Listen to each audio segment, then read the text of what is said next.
Yeah, so hi guys, I'm starting a new segment. It's called Storytime.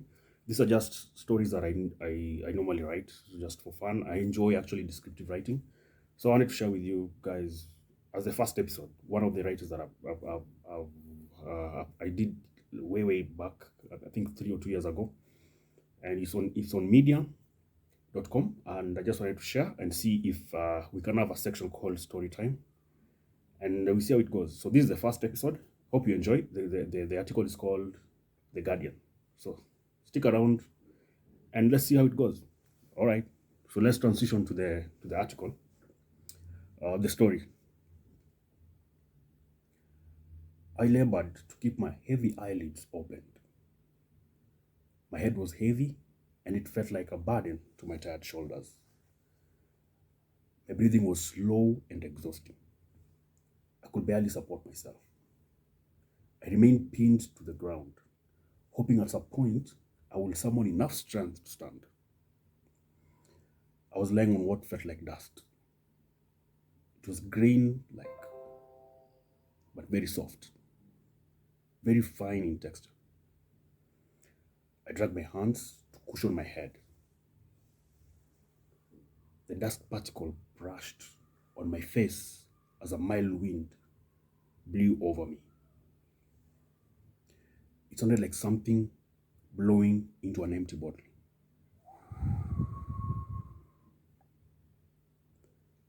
My clothes swelled and danced from the air that blew into them. I buried my head into my hands to escape the stings of the dust. Then it stopped. A grave silence prevailed. I cautiously peeped from the loosened grip of my arms. Suddenly, I was able to open my eyes with ease. I could feel the dust powdering my face. Some of it fell off as I shook my head. It was translucent dark. I could see some pockets of white light, not so bright. The dark clouds seemed to be blocking my path. The light was coming from various points in the sky, maybe from the moon or the stars, but I couldn't see them. Looking around, I was on flat terrain. The ground was covered in white dust. From one end to the next, everything appeared leveled. No trees or anything was popping up above ground level. From a distance, I saw the whirling wind carrying the white dust into its path. It was neither hot nor cold. I couldn't tell where I was. My body was no longer exhausted. It was as if the wind took the exhaustion away with it. I rose to my feet. I stood at that one spot for a while, confused. I didn't know which direction to take. My shadow was cast in front of me. On it, I could see the ripples and creases of my unkempt hair and clothes. At another end of the terrain, I noticed what appeared to be white smoke. I thought to myself, it must be coming from somewhere. Or if there is a fire, someone might have started it. I slowly walked to it to investigate.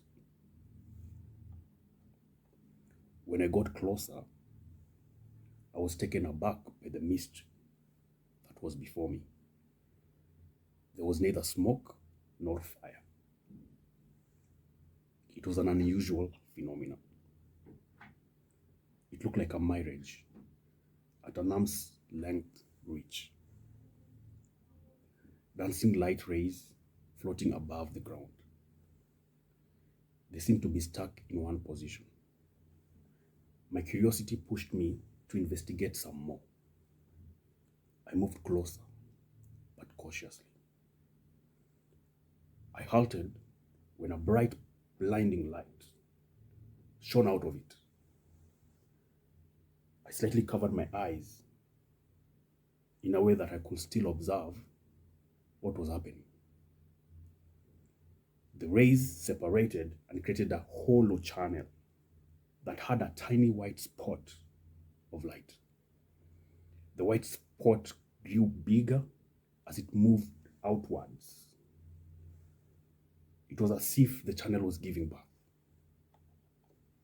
to the white light.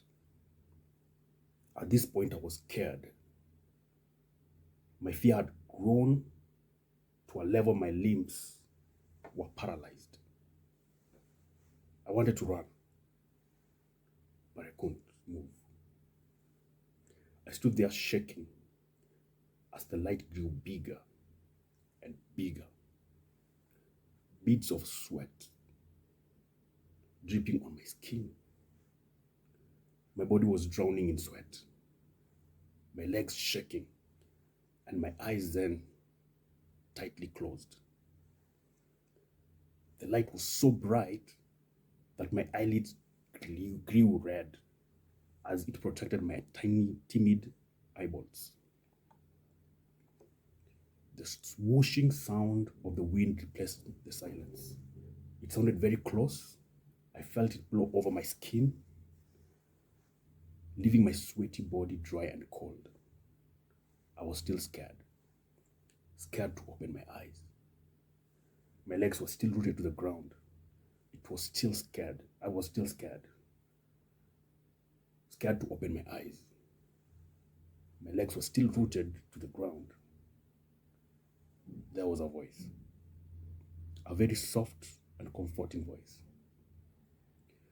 "Fear not," it whispered. "Fear not."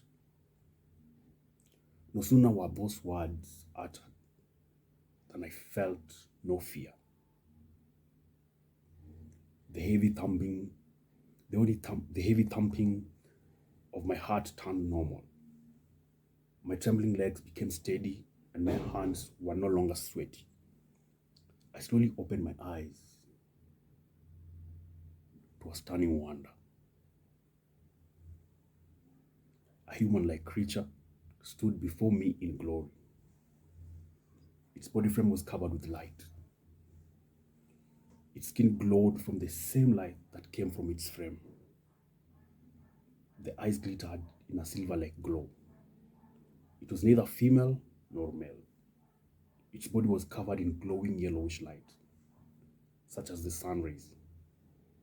I stared into its face. A warm, inviting smile. I couldn't tell its emotion or the expression it wore, but it was good to look at.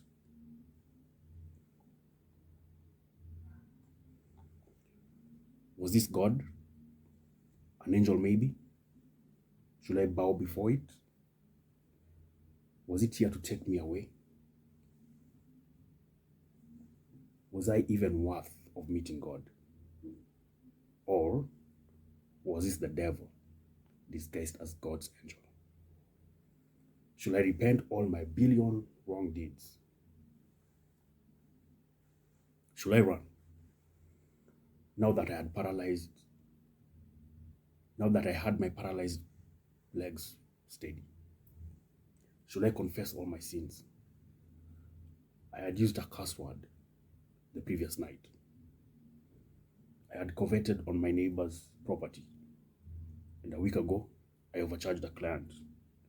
Was this the day that what I did in the dark will be brought to light? A cloud of fear descended on me. I started confessing underneath my breath. I sinned at Hurlingham streets a month ago. In another week, I bribed a policeman and a county official. But my greatest and frequent sin was lying. Was I confessing the right way? Was there a right way of talking to God?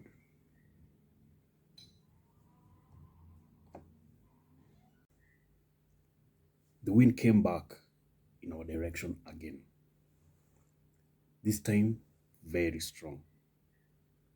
It carried a lot of dust. Its whistling sound was loud and deafening. I had no place to take cover. The only option I had was to run. Just when I was about to take to my heels, one side of the human-like godly creature was raised, and at its ends, a human-like hand appeared. The hand pointed to the wind. The whistling sound went dead, silent. The wailing stopped, and the sand that was carried in it fell at once. On observing what had transpired, I was filled with more fear. This time the fear had overpowered and paralyzed my whole body. I couldn't coordinate my breathing. I felt blood rushing in my veins and my heart racing and pumping lightning fast. At this point, I knew I was either standing before God and my earlier confessions didn't work, or I was in the presence of death. An angel of death, to be precise. I thought to myself, maybe this is what happens before people die. The angel of death appears to them and takes them away. That day was my turn.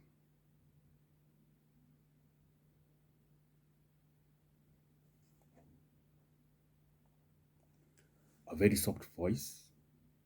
soft and comforting voice repeated, "Fear not."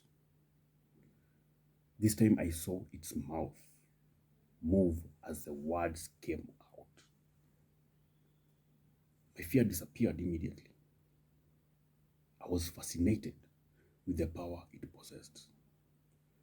Everything obeyed it, including my body. "You are not going to die, and I'm not taking you away," it stated.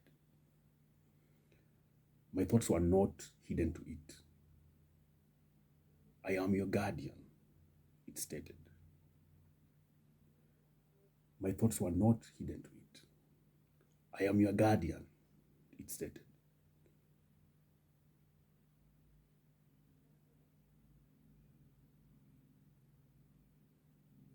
My thoughts were not hidden to it. "I am your guardian," it continued. "My purpose is to serve humans by helping them reach their destined purpose." It spoke in its soft and comforting voice. I felt like I was in the company of a friend, someone I had known all my life. "Are you the same as the Holy Spirit?" I hesitantly inquired. "No, I'm not. I am your guardian," it softly responded. "Where is this place?" I asked softly, as by then I was slowly becoming accustomed to its demeanor. "I had to create a meeting place," it responded. "Create a meeting space? Create a meeting place?" I followed with a question. "Yes, I had to create a place that your human mind could comprehend," it said while staring down at me with a smile on its face. "I am a heavenly being tasked to help humans exercise their free will. I don't force them into a decision. I provide options that will steer them into their given purpose. I provide options that will steer them into their given purposes. I do this through dreams, intuitions, trances, prophecies, and through other humans.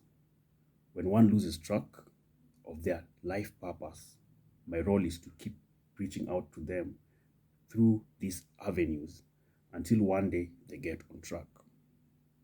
It stated. Which options are you using now? I asked. This is a trance, it responded. Does it mean that I am off track? I asked. No. I reached out for another reason, it replied. Many of your kind are stuck. Many of your kind are stuck. They are stuck in a maze. They have lost direction and are unreachable. They have lost direction and are unreachable. They have too many voices competing for their attention. My voice is lost in that noise.